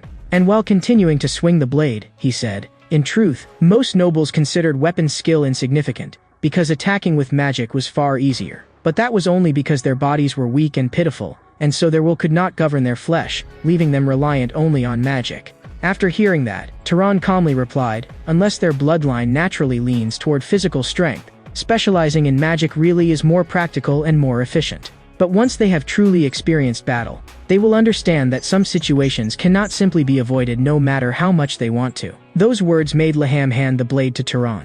He told Tehran to take it. Seeing this, Tehran asked, "I thought you were keeping me here because I was suspicious. But if you hand me a weapon just like this, is that really alright?" But Leham said it did not matter. "This is only an iron rod. What makes it a sword is the user's body. So with your current weak body, you couldn't possibly cut me." Hearing that, Tehran did not hesitate much and simply took hold of what he called an iron rod. Then, beneath Leham's steady gaze, he adopted a sword-gripping stance. Immediately, a deep blue magic power appeared all around Tehran's body. But this scene made Leham shout, "Do not pour any more magic power into the blade." Then, while adjusting Tehran's posture, he explained the principle behind it. Put your center of gravity on your front leg, raise your hand, and overcome the weight of the blade. To this, Tehran respectfully said he understood. Laham praised him. Good. Repeat it 10 times like that. Do not stop breathing. Pour your breath into your muscles. In truth, your body is actually rather good. If you ever get the chance, you absolutely must make time to train it properly. Although controlling magic power is the strongest means available to wizards, the body is still the primary foundation. A body tempered through countless trials can dominate the battlefield even without magic power. So I need you to understand that difference. Just as Tehran was listening to Laham and preparing to continue training, the doors of the goddess temple opened, and the one who entered was the head of the Burke family. After learning from Misha that it was not Tehran's fault that she had fainted, she came here to apologize to him. But Tehran did not mind, and only said that he was the one who ought to apologize. As a guest, what he had done earlier truly had been somewhat inappropriate. Yet she told Tehran that Misha wished to apologize to him formally, and asked whether he had time. When he met Misha, she said that she had felt deeply sorry after hearing that he had been confined to the temple because of her, while Tehran said that this had only been a necessary process, and that he was simply glad she was unharmed. After hearing that, Misha did not dwell on it any further, and instead recalled the magic from yesterday. She asked Tehran whether that spell that made animals rot was some undisclosed bloodline magic, because the amount of magic required to use it was simply absurd. But Tehran told her that it was not bloodline magic. In fact, as long as she understood the principle behind it, she too could use it very easily.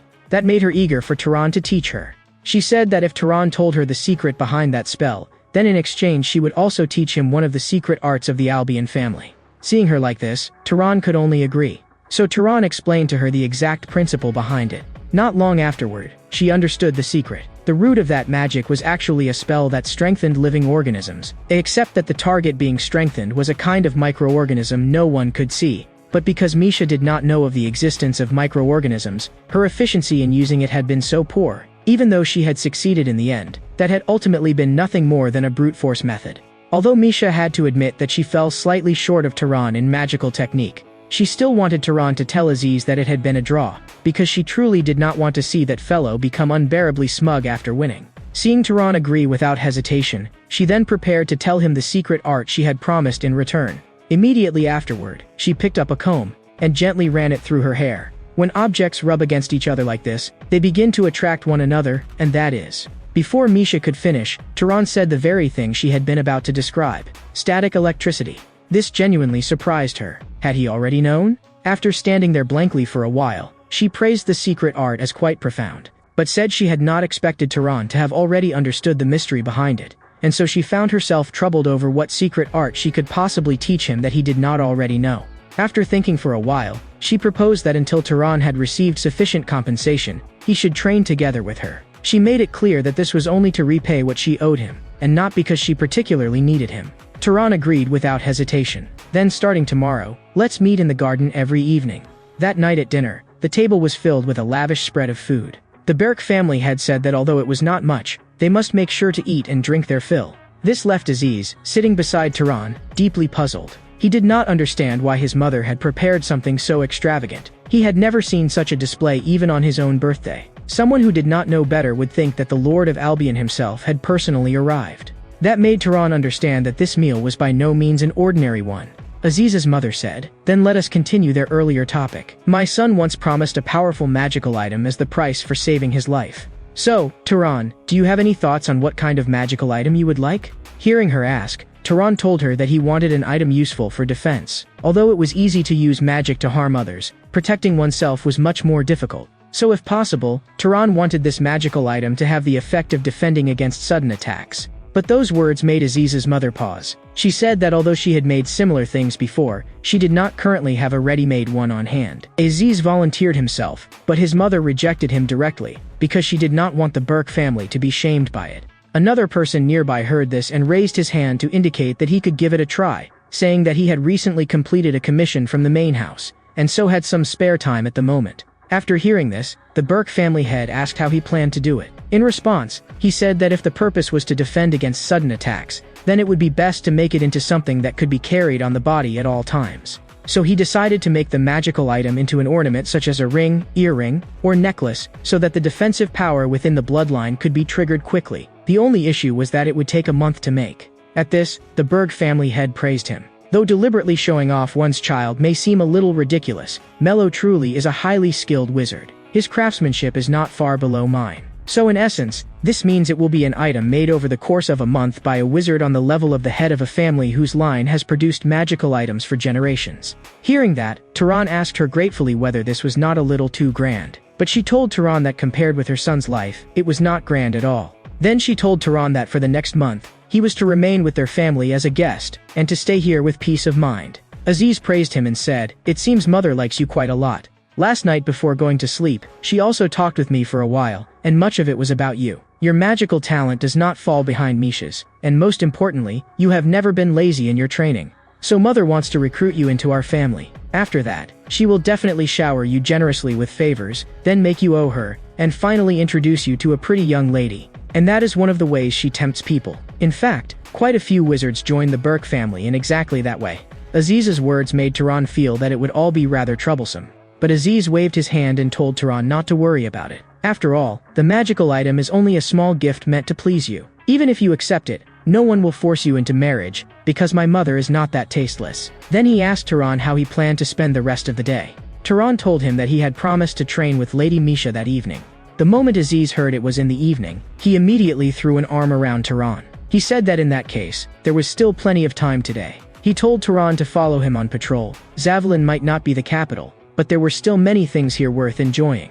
When Tehran explained his own plan and said that on a day like this he wanted to stay in a corner and practice magic, Aziz grabbed Tehran by the collar and dragged him along, telling him that life was short, and he should enjoy himself while he could, friend. Not long afterward, they arrived at a casino. When he saw that Tehran had absolutely no interest in the place, Aziz began introducing one place after another to him. Just as he was enthusiastically telling Tehran about them, Tehran sharply noticed something. It was a sheet of paper posted on the wall. And the reason Tehran was drawn to that long illustrated poster was because the person drawn on it looked extremely similar to Cain. Yet the expression was completely different. After that they came to a shop where a stage play was being performed. The story took place in a place called the Demon Desert by the warriors of Albian. There was a knight named Cain there, and after enduring an unimaginably difficult battle, he repelled all invading enemies with power that seemed heaven-sent. After hearing the story, Aziz clapped happily. He asked Tehran what he thought of it. In response, Tehran praised it as truly wonderful. It really seems Cain's humility is second to none. He once told me he was just an ordinary knight. That made Tehran look forward even more to meeting him again. When they met next time, he would definitely ask whether this story was true. Early the next morning, when Tehran had just opened his eyes, he silently stared at the scene before him. Laham was there as always, with that same steadfast gaze. He was squatting stiffly by Tehran's bedside. "Did you rest well?" When Tehran looked puzzled and was about to ask why he was here, Laham told him that yesterday he had already thought Tehran's body was quite promising. So now he wanted Tehran to train with him. He said that a body did not become stronger by lying down. The only path was tempering. Knowing very well that training would gain him more than playing around, Tehran did not refuse. At that moment Aziz pushed the door open. He said there was an excellent performance today. But before he could finish speaking, he saw his uncle in the room with that same unshakable gaze. Laham told him, "We are just about to go train. You ought to exercise that weak body of yours too, so would you like to come along?" Aziz hurriedly refused. He said he had only just come back from going out and had not recovered yet. After saying that, he fled in panic. This left Tehran quite puzzled as to what exactly was wrong with him. Only when Tehran truly experienced the training Laham spoke of did you understand the reason for Aziz's panic. At that moment, Laham looked at Tehran's trembling body and said, "Can you not hear your body crying out? If you cannot even endure this much pain, then Tehran's will shall be ruled by the weakness of his body. Continue. This is the last one." By the time he finished that so-called last one, Tehran collapsed to the ground in utter exhaustion. Laham asked whether Tehran was tired, and Tehran said that he was indeed somewhat exhausted. Laham's mouth curled upward. "You should be grateful that Tehran is a wizard, so this level of training is barely enough." Tehran did not understand. Would it be different if I were not a wizard? It turned out that no matter how hard ordinary people trained their bodies, they would still weaken with the passage of time, and so they needed constant tempering just to maintain themselves. But wizards were different. The power of magic kept their bodies in an optimal state. As long as training produced results, those results would not be eroded by time. "You should be rested enough by now, shouldn't you?" Tehran nervously wanted to say that he had not rested enough yet, but Laham said that the body did not lie. "I know you have rested enough. Now begin learning to use weapons in battle." The tearing of his muscles made Tehran cry out again and again. During his days with the Burke family, Tehran's life was very full. In the mornings, he trained his physical fitness and weapons together with Leham. By evening, once he returned to the residence, he practiced magical technique over and over again with Misha. Before he knew it, 3 weeks had passed. A bolt of lightning struck just beside the center of the target. That made Tehran let out a sigh. Missed again? Seeing this, Misha said, "You're struggling even more than expected." Tehran replied helplessly that after all, he was not from Albion. Misha wanted to help Tehran, but did not know how to teach him, because for her, lightning magic simply hit its mark the moment she fired it. Just then, a voice called out to Misha. Then the source of the voice walked toward them.